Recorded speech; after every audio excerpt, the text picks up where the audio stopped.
कर्नाटक राज्याचे उपमुख्यमंत्री डी.के. शिवकुमार यांनी संविधान विरोधात वक्तव्य केल्याने आमदार शशिकला जोल्लेसह भाजप कार्यकर्त्यांच्या वतीनं निपाणी साखळी मोर्चा।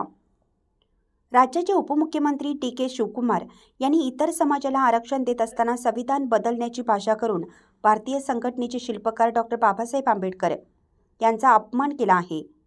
त्यामुळे काँग्रेस सरकारने दलित समाजावर घोर अन्याय करत असून उपमुख्यमंत्री शिवकुमार यांनी आपले विधान त्वरित मागे घेऊन दलितांची माफी मागावी, अन्यथा राज्यात तीव्र आंदोलन करण्यात येईल असा इशारा आमदार शशिकला जोल्ले यांनी दिला।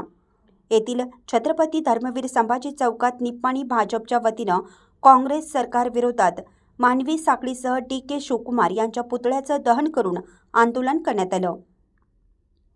आमदार जोल्ले पुढे म्हणाल्या, अधिवेशन सुरू असताना सभापतींनी भाजपच्या आमदारांना निलंबित करून त्यांना त्यांच्या अधिकारापासून दूर ठेवण्याचा प्रयत्न केला। SC/ST समुदायाचा निधी गॅरंटी योजनांवर खर्च करून SC/ST समुदायावर अन्याय केला आहे। या विरोधात संपूर्ण राज्यात भाजप आंदोलन करत आहे। त्या सर्व 18 आमदारांचे निलंबन मागे घेऊन त्यांना आदरपूर्वक वागणूक द्यावी। यावेळी निपाणीच्या नगराध्यक्षा सोनल कोटड या म्हणाल्या, राज्यातील काँग्रेस सरकार वोट बँकेचे राजकारण करत असून गॅरंटी योजनांमुळे राज्याच्या विकासाला खीळ बसली आहे। यावेळी अभय मांडवी, श्रीकांत मण्णे यांनी मनोगतातून काँग्रेस सरकारचा निषेध व्यक्त केला। यावेळी भाजपच्या कार्यकर्त्यांनी काँग्रेस विरोधी नामफलक हातात घेऊन काँग्रेस सरकारच्या विरोधात घोषणा देत परिसर दणाणून सोडला होता।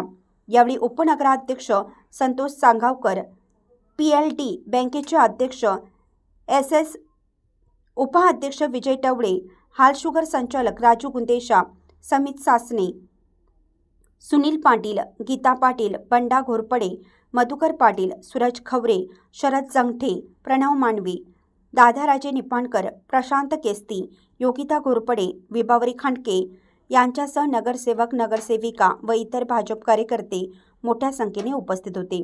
इंडियाचा आवाज न्यूजसाठी बोरगावहून ಅಜಿತ್ ಕಾಂಬಳಿ ಒಂದು ರಿಸರ್ವೇಶನ್ ಅನ್ನು ಕೊಡ್ತೀವಿ ಅಂತಕ್ಕಂತ ಮಾತನ್ನ ಹೇಳಿದ್ದಾರೆ। ಅದನ್ನ ನಾವು ಇವತ್ತು ರಾಜ್ಯಾದ್ಯಂತ ಅದನ್ನ ನಾವೆಲ್ಲರೂ ಭಾರತೀಯ ಜನತಾ ಪಾರ್ಟಿ ವತಿಯಿಂದ ಅದನ್ನ ಖಂಡಿಸ್ತಾ ಇದ್ದೀವಿ। ಯಾಕಂದ್ರೆ ಬಾಬಾ ಸಾಹೇಬ್ ಅಂಬೇಡ್ಕರ್ ಅವರು ಬರೆದಂತ ಸಂವಿಧಾನದಲ್ಲಿ ಜಾತಿ ಆಧಾರಿತವಾದಂತ ರಿಸರ್ವೇಶನ್ಗಳು ಇಲ್ಲ। ಯಾರು ದೀನ ದಲಿತರಿದ್ದಾರೆ, ಯಾರು ವಂಚಿತರಿದ್ದಾರೆ ಅವರನ್ನ ಎತ್ತಿ ಹಿಡಿಯುವಂತ ಸಂದರ್ಭದಲ್ಲಿ ಇವತ್ತು SC/STಗಳಿಗೆ ರಿಸರ್ವೇಶನ್ಗಳನ್ನ ಬೇರೆ ಬೇರೆ ಕ್ಷೇತ್ರಗಳಲ್ಲಿ ರಿಸರ್ವೇಶನ್ಗಳನ್ನ ಕೊಟ್ಟಿದ್ದಾರೆ। ಆದ್ರೆ ಇವತ್ತು ಈ ಸರ್ಕಾರ, ಕಾಂಗ್ರೆಸ್ನ ಸರ್ಕಾರ ತನ್ನ ವೋಟ್ ಬ್ಯಾಂಕ್ಗಳಿಗಾಗಿ ಆ ಒಂದು ಸಮಾಜದ ಮನವನ್ನು ಬಾಬಾ ಸಾಹೇಬ್ ಅಂಬೇಡ್ಕರ್ ಅವರು ಬರೆದಂತ ಸಂವಿಧಾನದಲ್ಲಿ ತಿದ್ದುಪಡಿ ಮಾಡ್ತೀನಿ ಅಂತ ಹೇಳ್ತಾ ಇದ್ದಾರಲ್ಲ, ಇದು ನ್ಯಾಯಸಮ್ಮತವಾದಂತದ್ದಲ್ಲ। ಇದು ನಮ್ಮ SC/ST ಜನರಿಗೆ ಅನ್ಯಾಯ ಮಾಡತಕ್ಕಂಥದ್ದು। ಇವತ್ತು SC/ST ಫಂಡ್ ಅನ್ನು ಕೂಡ ಗ್ಯಾರಂಟಿಗಳಿಗೆ ಯೂಸ್ ಮಾಡಿರೋದು, ಇದು ಕೂಡ ನಮ್ಮ ದಲಿತ ಸಮುದಾಯಕ್ಕೆ ಅನ್ಯಾಯವನ್ನ ಮಾಡಿದ್ದಾರೆ। ಹಾಗಾಗಿ ಇದು ನಾವೆಲ್ಲರೂ ಕೂಡ ಇವತ್ತು ಅದನ್ನ ಖಂಡಿಸ್ತೇವೆ। ಡಾಕ್ಟರ್ ಬಾಬಾ ಸಾಹೇಬ್ ಅಂಬೇಡ್ಕರ್ ಅವರ ಸಂವಿಧಾನ ಎಷ್ಟು ಪವಿತ್ರವಾದಂತದ್ದು ಅನ್ನೋದನ್ನ ಅವರು ತಿಳ್ಕೋಬೇಕು ಮತ್ತು ಈ ಮಾತನ್ನ ಅವರು ವಾಪಸ್ ತಗೋಬೇಕು। ಆ ದಲಿತ ಸಮುದಾಯಕ್ಕೆ ಅವರು ಕ್ಷಮೆಯನ್ನ ಕೇಳಬೇಕು ಮತ್ತು ಅವರು ನಿನ್ನೆ ಆಡಿದಂತ ಮಾತನ್ನ ವಾಪಸ್ ತಗೋಬೇಕು ಅಂತ ನಾವು ಇವತ್ತು ಈ ಪ್ರತಿಭಟನೆಯನ್ನ ಮಾಡ್ತಾ ಇದ್ದೀವಿ।